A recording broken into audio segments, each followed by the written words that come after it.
Welcome to a Steeler Thoughts and Chief Feelings film review. I'm Ajay and this video is a review of the Steelers' Week 8, 26-18 Monday Night Football victory over the New York Giants. Thanks to all of you who follow along watching these videos or watching our video podcast on YouTube. Thanks also to those of you who download the podcast. It's available on whatever app you use to download podcasts. The podcast is the Steeler Thoughts Chief Feelings podcast. And finally, thanks to all of you who follow along on social media. We're at STCF715 on TikTok, Instagram, and Twitter. And particularly on Twitter, we try to recap the games after Steelers and Chiefs games. We try to post some recaps and thoughts about how the games went. Throughout the week, we try to post to social media different clips of the different things we're doing. But let's get to this video. Here we are on the second drive of the game in the first quarter. The Steelers are up 3-0, having come down and kicked a field goal, and this is a first down for the Giants in their drive trying to answer. The Giants come out. They've got one running back and one tight end, so they're in 11 personnel. We've got three wide receivers here. Their route combination, they're going to take Malik Neighbors and run him on a go. Darius Slayton is going to run a post. The slot wide receiver is going to chip on Alex Highsmith and then come out to the flat. And the running back is going to help with the protection and then come leak out late. The Steelers on defense are playing a cover one man, and they actually don't have a middle of the field robber, as Landon Roberts is going to blitz on this play. So they're going to rush 5.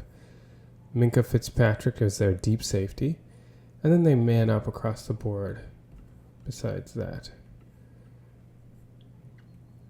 Okay, so the one thing to note on this play is it looks like Joey Porter Jr. is in press coverage on Malik Neighbors, whereas Dante Jackson is in off coverage on Darius Slayton. It's important to note because it kind of informs what we'll think about what was supposed to happen on this play.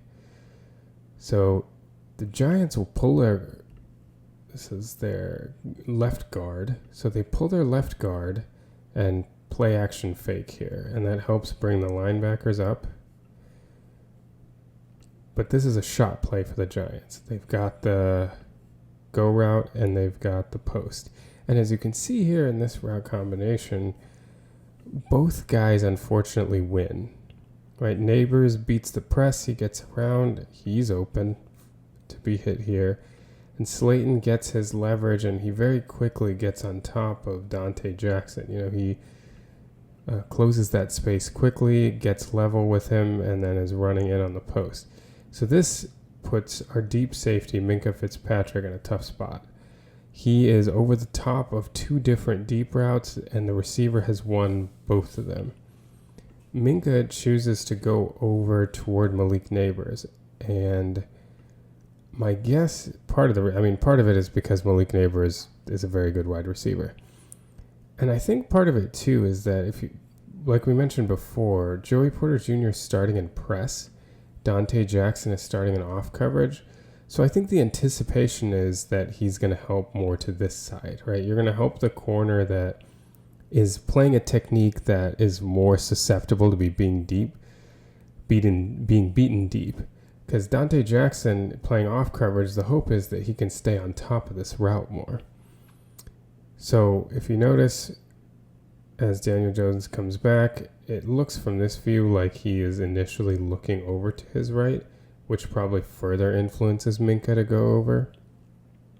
And as Slayton wins on the inside and Minkah commits over there, Daniel Jones turns back and throws the post route to Slayton.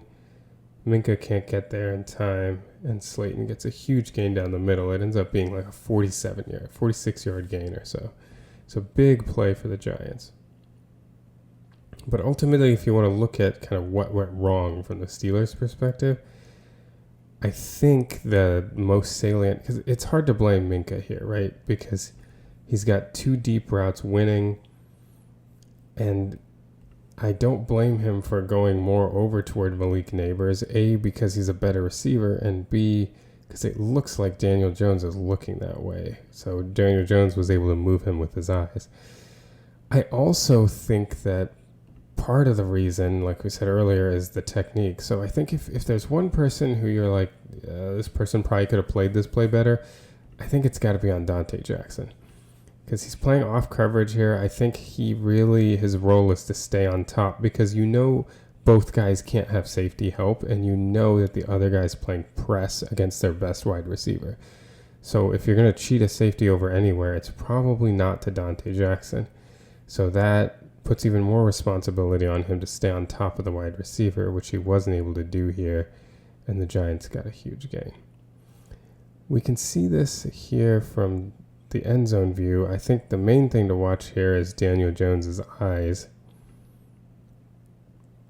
Let's see here as he takes the snap. Where is he looking? Yeah, he's definitely looking over to Neighbors.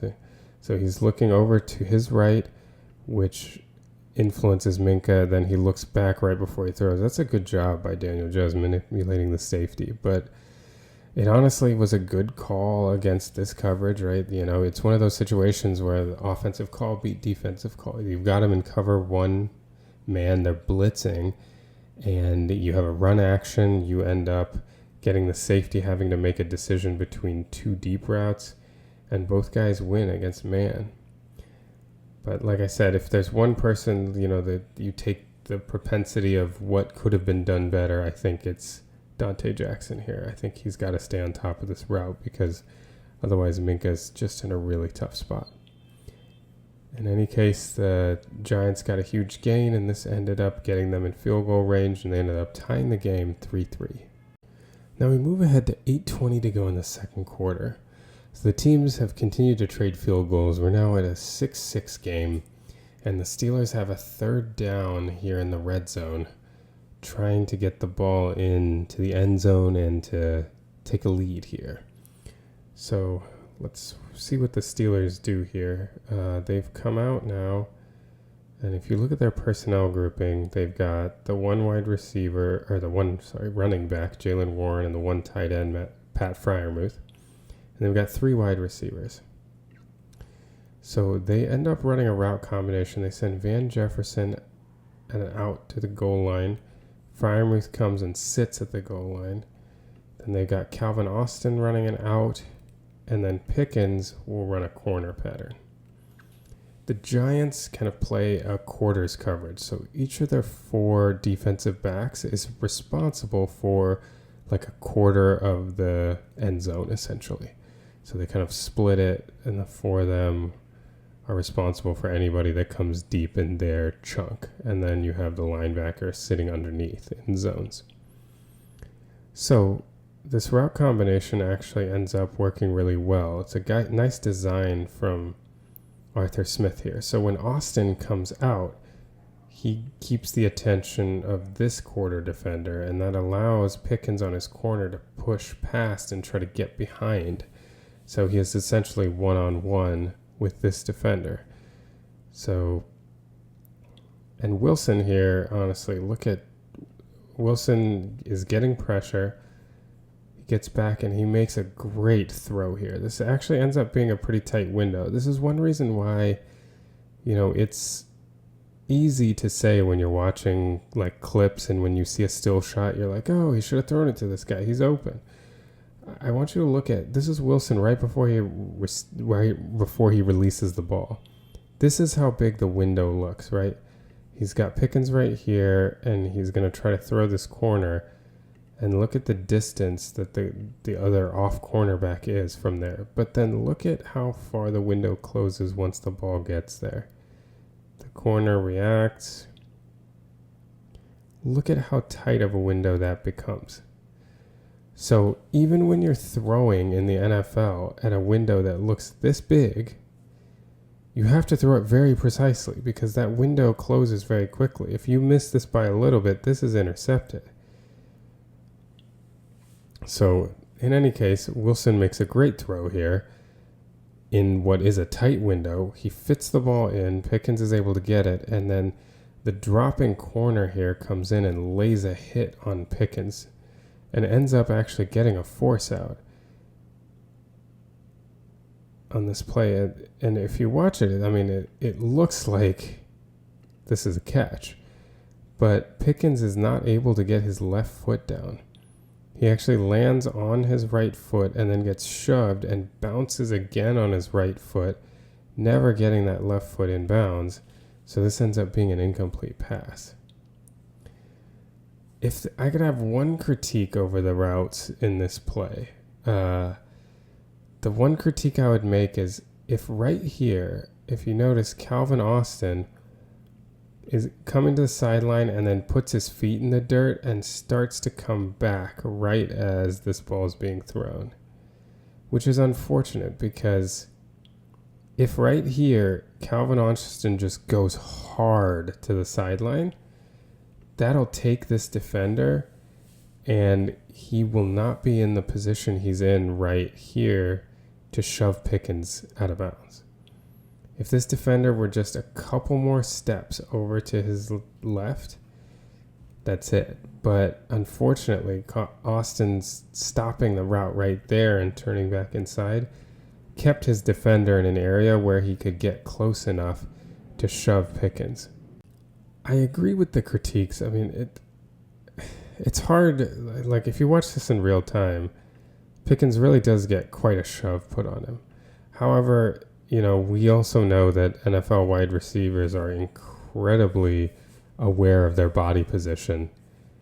And so it's tough that he didn't get both feet in bounds. But I do think when we watch the slow-mo replays, we sometimes underrate how quick of a play this actually is. Like, he did get clocked pretty hard and pushed out of bounds pretty quickly. So, but gosh, you wish, you know, the kind of top-end receivers they find a way to get their feet down in tough situations. And certainly if they end up hopping twice on the same leg, I feel like that tends to be very unusual. But he did take a shot, so I do feel like one can give him just a little bit of the benefit of the doubt. Here you can see it again live, and just look how quickly he gets knocked onto his back. Like, yes, he could have got a foot down there, but this is tough. I'm actually impressed he hung on to this ball, seeing it in real time. But I just do wonder if Austin hadn't, you know, stopped his route right here, and if he had just gone really hard to the sideline dragging that defender, there might have been enough of a window that Pickens doesn't get shoved out of bounds. So this ended up being an incomplete pass, and the Steelers had to kick a field goal here. They went up 9-6. So we've jumped ahead now. We've got about 1:16 to go in the first half. The Giants have a 3rd and 8 at about their own 19-yard line.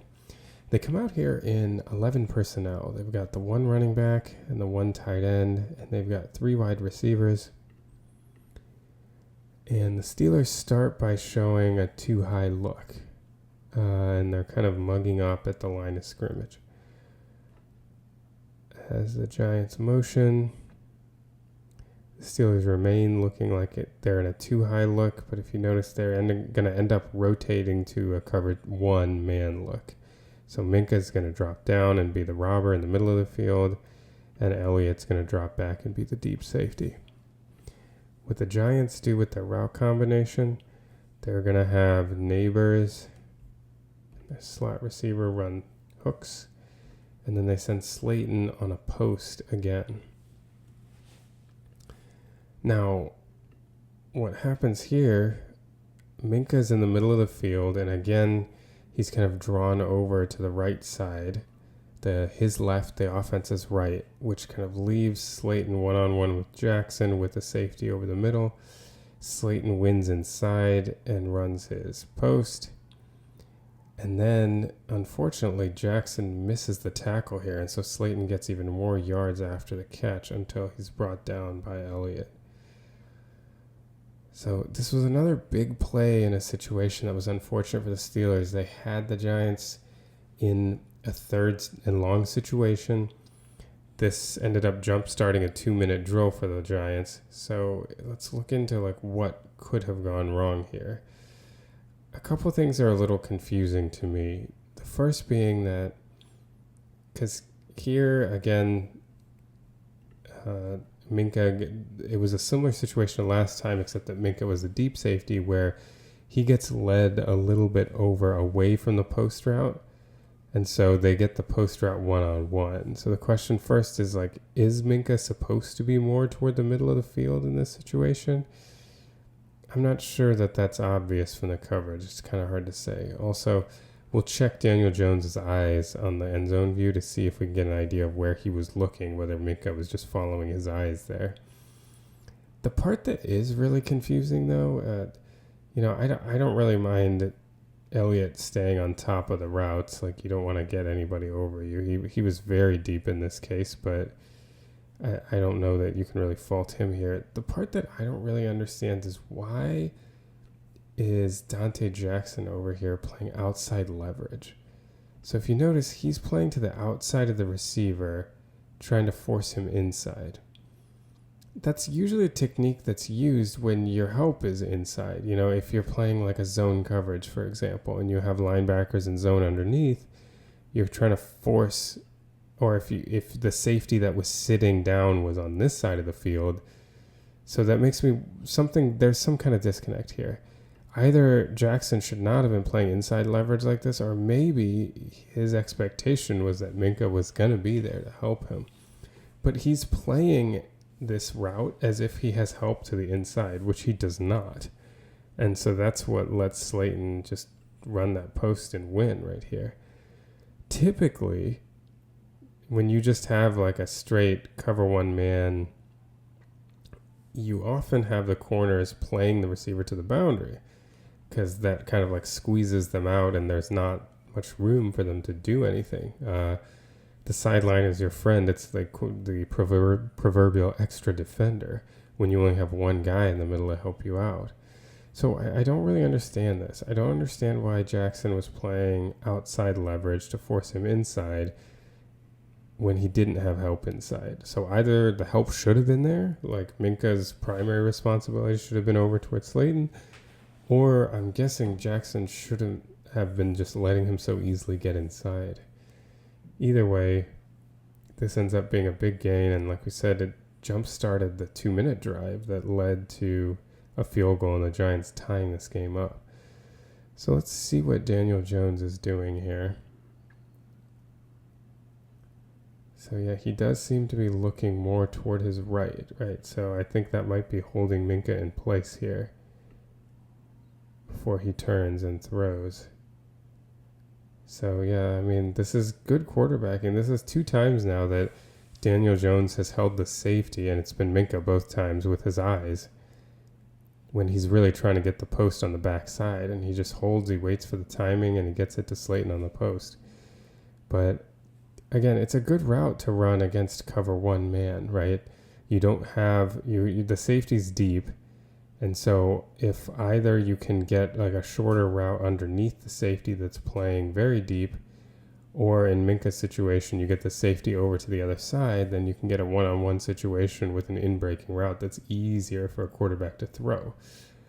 Kind of brings about the question of why Dante Jackson in this position allowed the in-breaking route, but that we won't know, whether it's on Minka for not playing underneath that route, or whether it's on Jackson for allowing an inside break by playing outside leverage. Difficult to say without knowing what they were instructed to do on the play.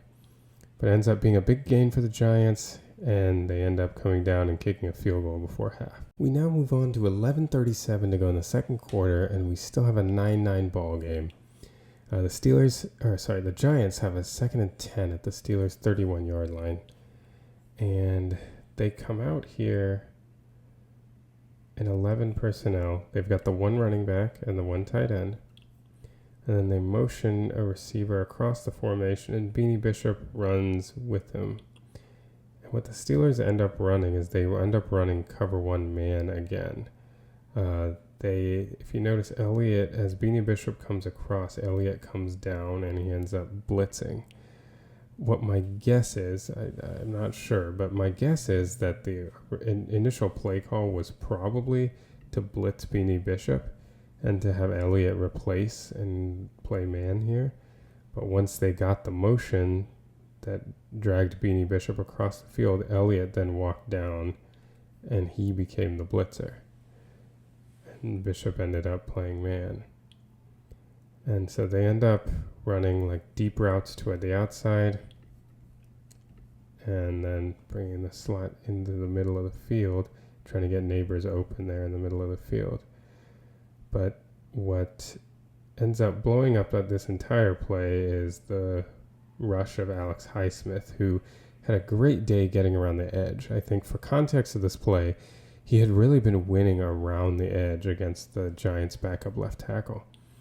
And so if you notice here that this isn't the first time in this film review we've had someone coming out to chip Highsmith on the outside. So the tackle's getting a lot of chip help. And since he's been winning on the edge so much, even with the chip, the tackle really sets hard to prevent a rush around the edge. And Highsmith does a great job utilizing a spin move, getting inside and pressuring Daniel Jones. Great pressure here from Highsmith. Got in quick pressure by hitting the spin move and getting right into Jones, which forces Jones off his spot and into trying to get out of the pocket. Looks like he's probably getting out of the pocket to try to find another throwing angle just to get to safety, which he did have Neighbors coming across here against the cover one man. However, TJ Watt, and he does this a lot, when he kind of has an initial rush, he has this sense of, when his rush isn't as productive, and he ends up turning himself into like a QB spy. So, he just sits at the line of scrimmage.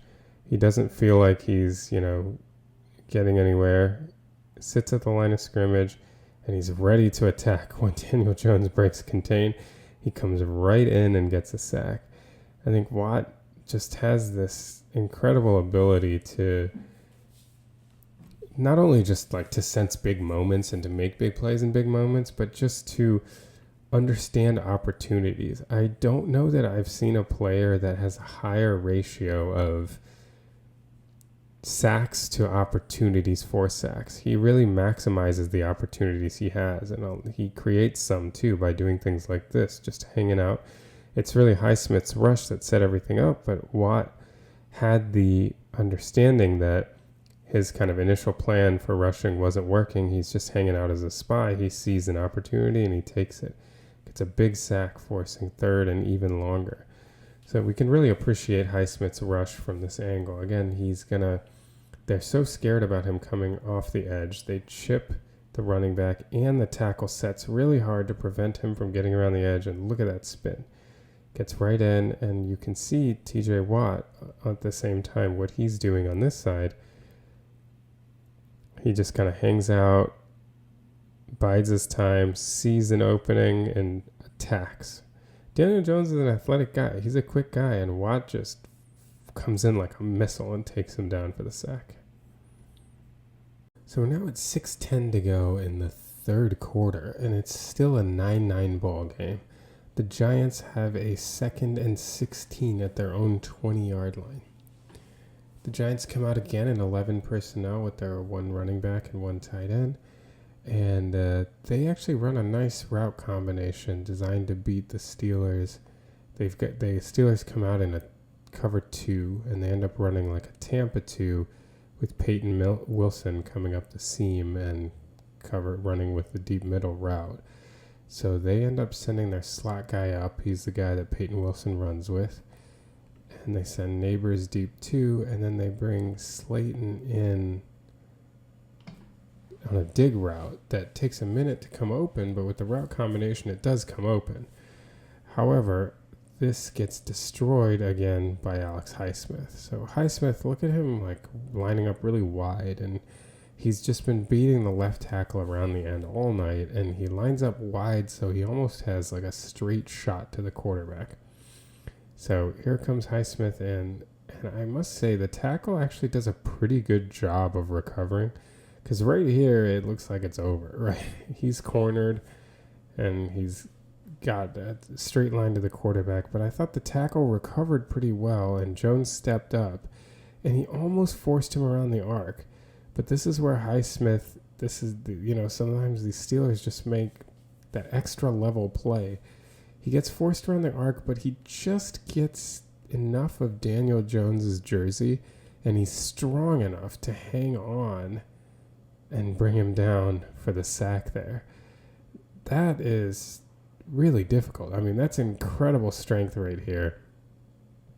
This, from here, looking at it, this looks to me like a guy who's getting forced around the arc, and Jones will step up and move on.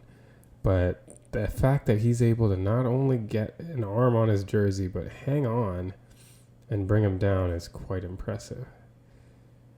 Really shut down the drive here. Highsmith had a great game, but you can see here his alignment. Look how wide he's lined up to help him get a straight shot at the quarterback.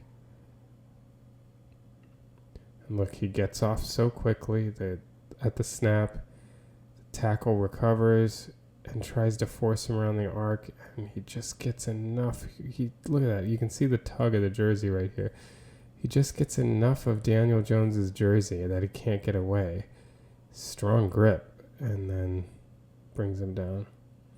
It's a big sack for the Steelers, put the Giants in a really long third down situation. Now we're just a couple playlists later after that Highsmith sack. The Giants are in 4th and 17, and they have to punt. You know, since we're showing you a punt, something exciting is going to happen. You see that flag that's thrown there right there? That ends up being a flag on the Giants for illegal formation, so it doesn't end up being consequential. So first thing to note on this punt is I feel like there is a reasonable case that the Giants could make for running into the kicker here versus roughing the kicker. The difference being that roughing the kicker would be if you run into the plant foot. Running into the kicker in this case is if you hit the upper foot or you come down and prevent him from landing. I'm not really sure what that would be. My guess is the reason they didn't call it is one of the exception for the rule is if the referee feels like the defender was pushed into it, and you can see here as he's blocked, he's definitely shoved as he's going forward. I mean, he dives on his own too, but he is shoved. So I think that's why they didn't call this flag, that since he was pushed into the punter, they weren't going to call this penalty. So Austin fields the punt here. It looks like around the 27-yard line. And it looks like the Giants have this pretty well covered. So the way that they covered this, it looks like they were covering like a straight... like a generally straight punt. They didn't seem to be like trying to pin him in a specific this corner or that corner or anything like that. They just kind of everyone came down the field straight. So it looks like they were anticipating just a straight punt. It ended up veering off a little bit to the Giants' left, but Calvin Austin decided immediately to go to his left, and the Giants didn't quite have the contain. I think the gunner here, the Steelers did a good job. So what it looks like to me is that the Steelers, by design, were kind of ready for a return to their left. I'm not 100% sure about this, but definitely over here they managed to keep the gunner toward the middle of the field and preventing him from getting any contain.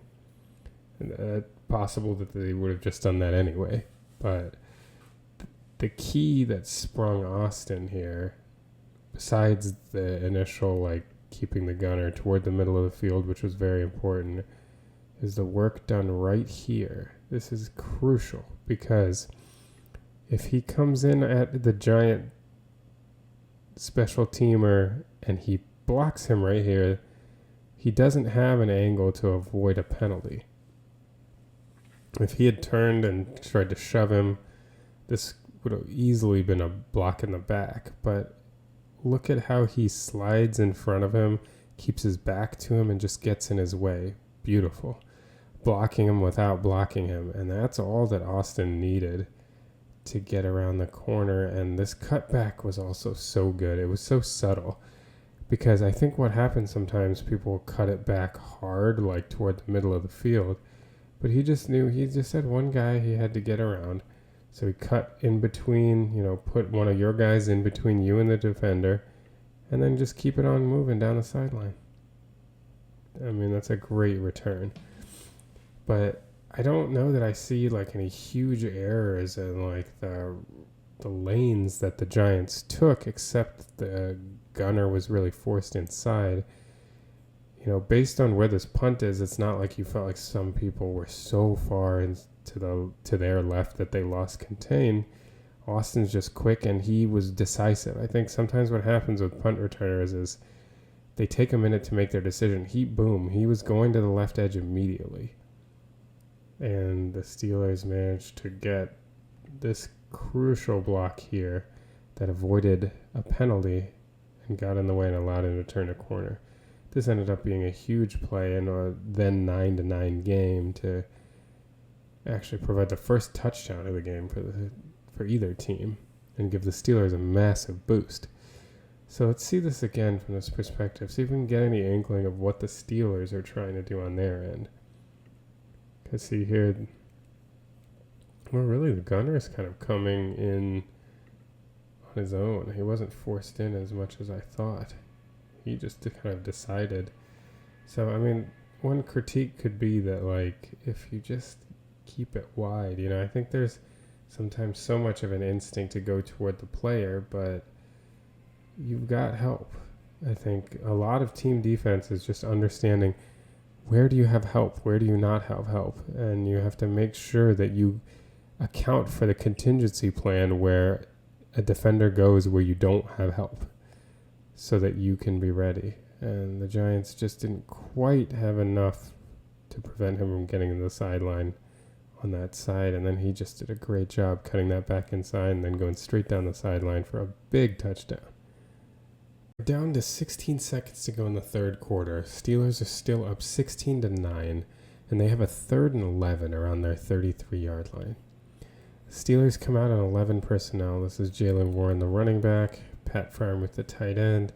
3 wide receivers are Pickens over here. This is Calvin Austin, and this is Van Jefferson. They end up contending with the Giants trying to cover one man. Who ends up coming deep and who rolls down? I don't remember. Okay, so this safety is going to end up coming deep. This safety is going to roll down. And what the Steelers end up running is they've got crossing deep crossers, Austin and Pickens, and Jefferson kind of releases down the sideline and runs a go. They end up having Freiermuth come out late after chipping to the flat, and they have Warren doing the same thing on the other side. All right, so you can see the routes develop. Safety is held in the middle of the field by the 2 deep crossers. So that gives Jefferson one-on-one on the outside. And you know what Russell Wilson likes to do when he sees that one-on-one is he'll throw up a moon ball, and he often underthrows it. And again, we say the value of the go route that's slightly underthrown. The receiver can turn his head and adjust to it. Defender has no idea where the ball is. Jefferson does a great job coming back for it and catching it for a big gain here. Again, it's the value. Sometimes you just throw it up on the go route, and as long as you don't overthrow them, and especially, you know, when your receiver has a step on a go route and it's one-on-one, the safety's not in the picture.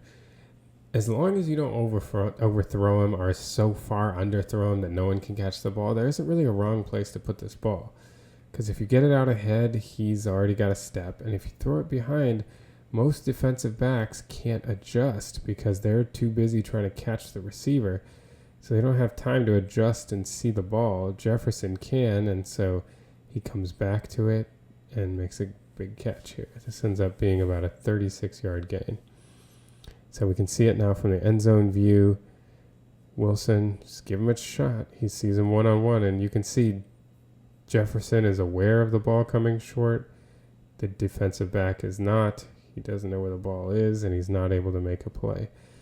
Oftentimes you get a completion or a pass interference as the trailing defensive back tries to,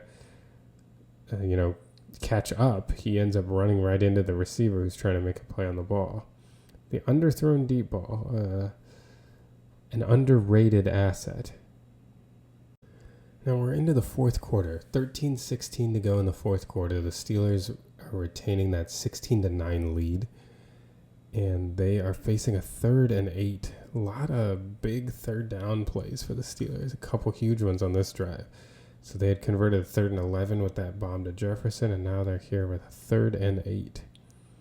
Steelers again in 11 personnel with Jaylen Warren as the running back, Pat Freiermuth as the tight end. And they are going to end up, Van Jefferson is going to come out and then over on a drag. Pickens is going to run a dig route, and then Calvin Austin is going to come up and run a corner pattern. And the biggest thing, I think, and so the Giants are going to run man. They were going to have the single high safety, and they end up blitzing. So they have nobody in the middle of the field. So basically you got man-to-man, man-to-man. This guy is trying to follow Warren.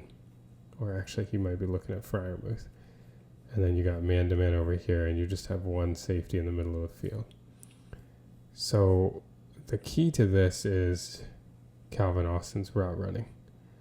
Because the defender, if you notice, he's playing outside leverage. We were talking about Dante Jackson doing this earlier.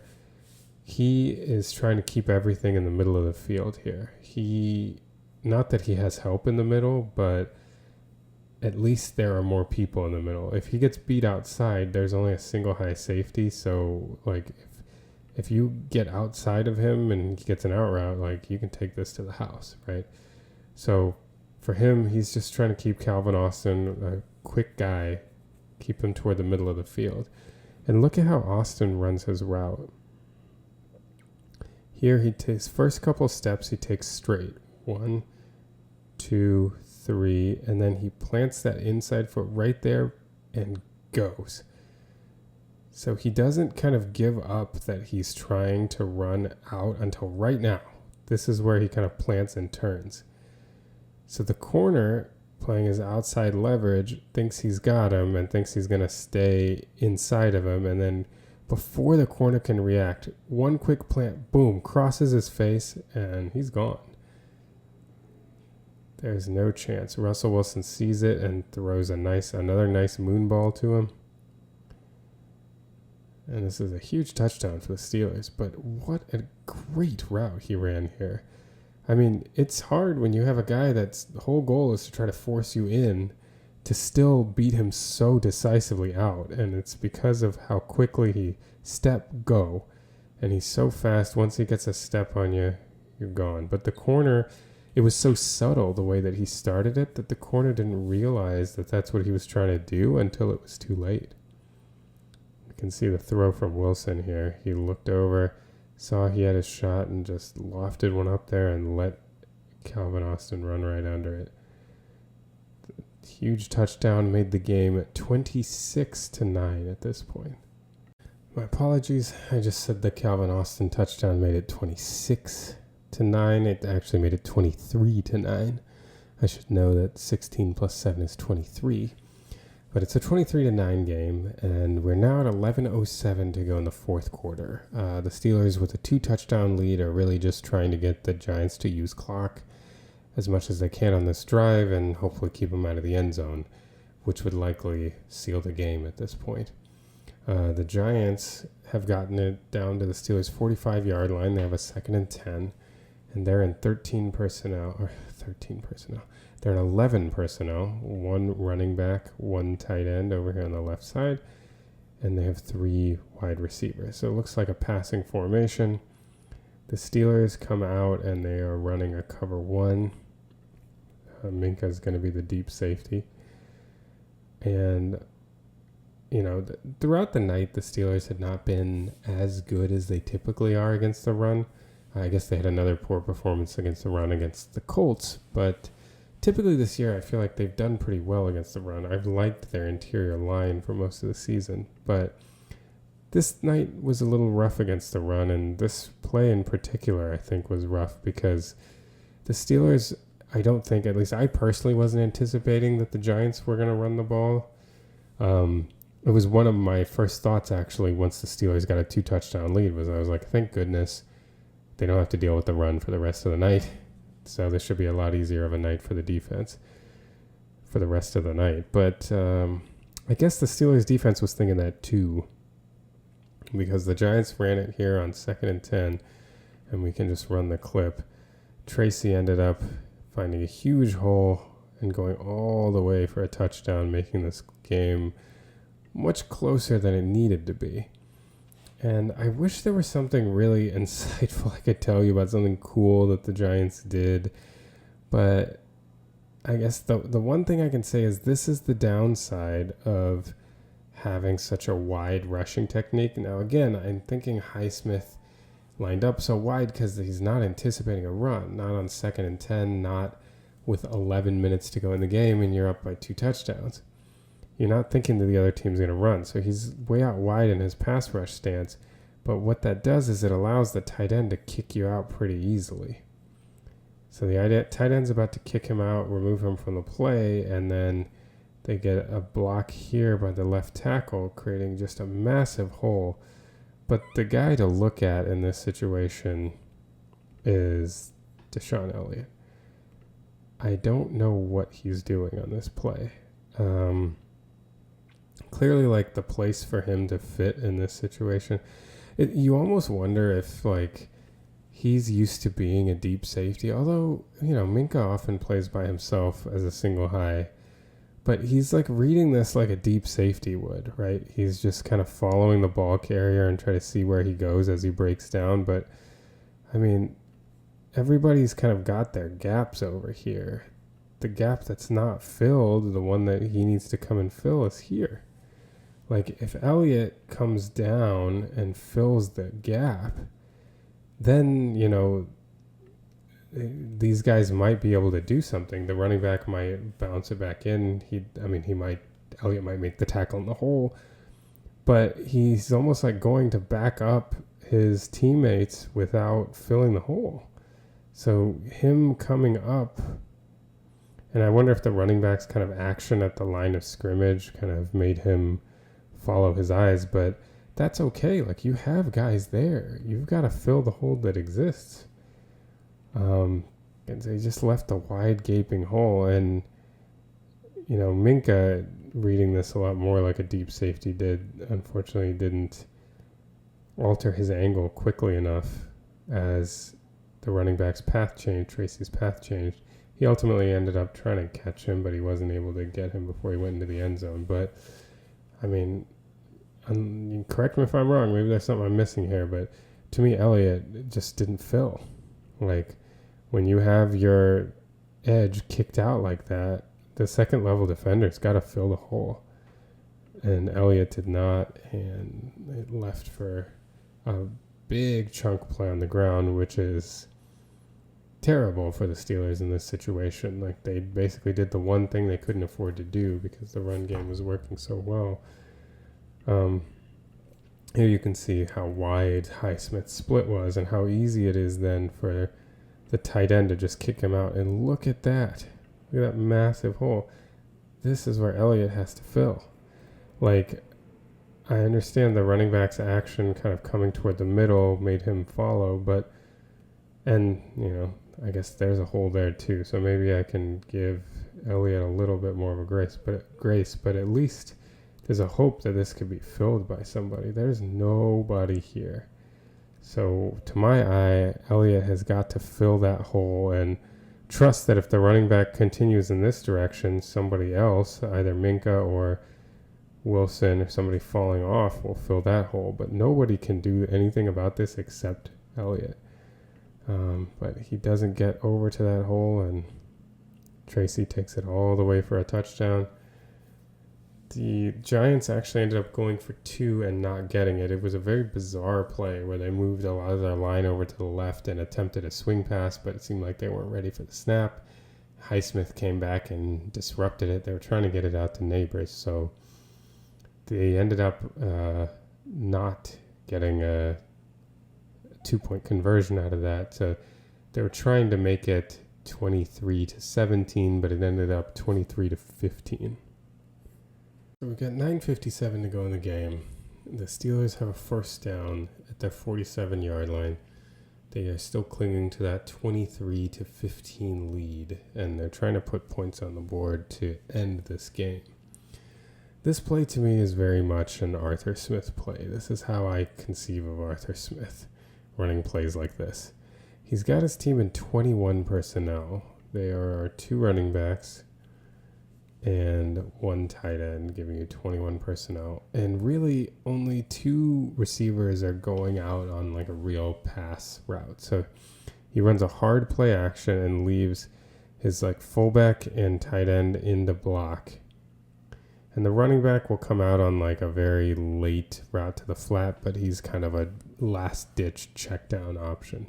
There are really 2 routes that you're looking at here, and he's got Pickens and Jefferson running together. They're looking at cover 1 man, and they get the linebackers to come up because of the play action.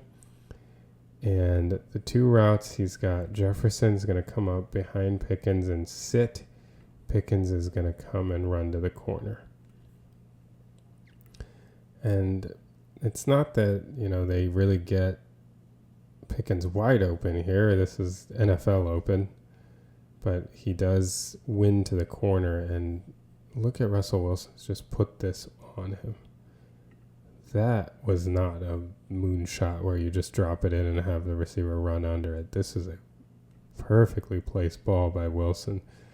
I mean, I might argue this is the best throw of the Steeler. That was a really great throw. Ended up being over a 40-yard gain, and the Steelers got the ball inside the 5-yard line. But look at this play action here. Arthur Smith's got everybody thinking run. He's only putting 2 people out for a pass. Wilson's decisive, and look at that ball placement.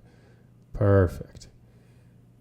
Huge play for the Steelers. It gets them, into easy field goal range, and even, gives them hope for a touchdown here. Up 23-15. We're looking at the middle of the 4th quarter with a chance to really open this up into a 2-possession game. Now we're down to 2:59 to go in the game, and a lot has happened. So the Steelers kicked that field goal. They ended up not being able to punch it in after the Pickens throw. So they kicked a field goal, and they made their lead 26-15. The Giants then came down and kicked a field goal to make it 26-18. And the Steelers, with an opportunity to end the game, were moving the ball, and then Russell Wilson scrambled and dove and ended up fumbling, recovered by the Giants. And the Giants then moved the ball down, and they're here at the Steelers' 19-yard line. They have a 3rd and 7. They're only down 8, 26-18, 3rd and 7. The Giants here are in 11 personnel. They've got the 1 running back, 1 tight end. The Steelers are set to play cover 2, but what really matters is this matchup right here. So let's watch TJ Watt. As usual, he gets a great jump at the snap, right? You can see him going right as the ball's moving, right as the tackle's moving. So really great jump at the snap, and he never looks like he's getting like a great angle as he's coming around. But look at how well he dips his shoulder. He dips his shoulder to get underneath, and he corners like the best of them. Like, look at this 1 step here where he's able to pivot very hard and change his direction. Pivots 2, 3, and he's around, and look at that reach. He's not trying to sack Daniel Jones. He's going right for the ball, and he swipes down hard and forces a fumble, and then dives right on it. I mean, TJ Watt, unlike anybody that I have ever seen, well, I shouldn't say ever, but unlike very few people, just has a sense for the moment, and he always seems to know when it's time to make a play, and he always manages to make those kinds of plays. But it's at these moments. Watch him again here. Here's the matchup, and he, again, the quick get off. It doesn't look that challenging now. He engages and then dips his shoulder, and look at how hard he's able to corner. These 2 steps I feel like are so crucial. 1, to pivot, and then 2, the next when the right foot comes down, push off, and he gets right to the ball. I mean, it doesn't look like at this point this is someone who's going to get around the corner. He looks like he's going to be kind of pushed around the arc. But he's so strong and able to change his direction. 1, 2, bam, pops that ball out and grabs it. Huge turnover for the Steelers. Well, after that fumble we showed you, the Steelers ended up punting the ball back, unfortunately quickly. And so the Giants got one more crack at it, down 26-18. And they ended up moving the ball to this position. There are 34 seconds left now. And they've got a second down around the Steeler 35-yard line. They need a touchdown and 2-point conversion at this point to tie. The Giants here are in 11 personnel, 1 running back, 1 tight end. And the Steelers end up essentially playing a prevent defense. So they're lined up here in a cover 2 show with the middle defender, so it ends up looking like a cover 3. But they end up just dropping everybody past the stick. So you'll see at the snap, everybody kind of comes back. The Giants are just running basically a 3 verts, and they're having the tight end and the running back cross. So here the Steelers drop back. Here the tiny, they're just kind of letting the underneath the receivers do what they want. Daniel Jones tries to throw to his running back, but misses the throw high. It's tipped, and Porter and Bishop kind of juggle it, but Beanie Bishop ends up making the catch, making the interception, and ending the game. I guess Bishop is becoming like the master of the tipped ball, huh? He's 2 straight games with tip ball interceptions. Finally sealed it. Steelers made it closer than it needed to be. But they ended up ending the game here, and they came out with a 26-18 win over the Giants. I think all in all, it was nice that the offense was able to turn it on in the second half. I think the run defense left a little bit to be desired, but hopefully going into the bye week, they were able to fix some things and get it all set up for what shapes up to be a brutal stretch run starting in week 11. Well, that's it for this film review. Thank you so much to all of you that followed along. Thanks to you that follow along to any of our film reviews of the Chiefs or the Steelers. And to those of you who follow the podcast, Steeler Thoughts, Chief Feelings, available on this YouTube channel or wherever you download podcasts.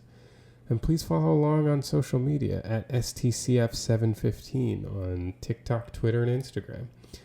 For the Chiefs and Steelers games of Week 11, we will be on Twitter, tweeting during the games, and then have some thoughts maybe several hours after the game about how things went.